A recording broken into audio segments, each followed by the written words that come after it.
মেয়েদের প্রতি এত ঘৃণা কিসের আপনাদের?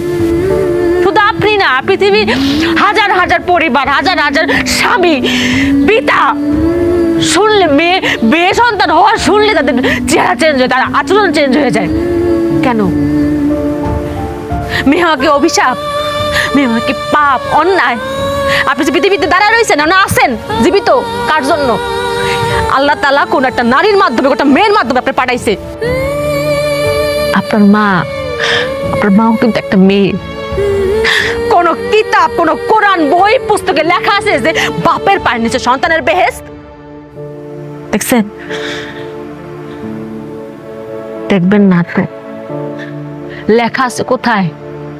মায়ের পায়ের নিচে সন্তানের বেহেশত। সে মা একটা মেয়ে।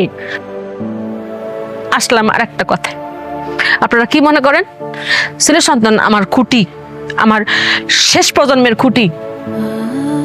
রিজিকের মালিক আল্লাহ। কার মাধ্যমে আল্লাহ খাওয়াবেন এটা একমাত্র আল্লাহ তাআলা ভালো জানেন। সেটা একটা ছেলের মাধ্যমে হইতে পারে, একটা মেয়ের মাধ্যমে হইতে পারে, যে কারোর মাধ্যমে হইতে পারে। কেউ কাউরে খাওয়াইতে পারে না। আল্লাহ পাক খাওয়ান কারোর মাধ্যমে হয়, কারোর উসিলা হয়। আর ছেলেটা যদি খুঁটি হইতো তাহলে এই বাংলাদেশে বৃদ্ধাশ্রমের সংখ্যা বাড়তো না। বাংলাদেশে এমন একটা বৃদ্ধাশ্রম খুঁজে পাবেন না যে বাপ মারে কোনো মেয়ে বৃদ্ধাশ্রমে দিয়াইছে। খোঁজ নিয়ে দেখেন, প্রত্যেকটা বৃদ্ধাশ্রমে দিয়াইছে তার ছেলে সন্তান। তাইলে মেয়েদের দোষটা কেন? আপনাদের আরেকটা ভুল ধারণা যে ভবিষ্যতের মুখ উজ্জ্বল করবো আবার পোলা। খালি কি পোলারাই করে? মেয়েরা করে না?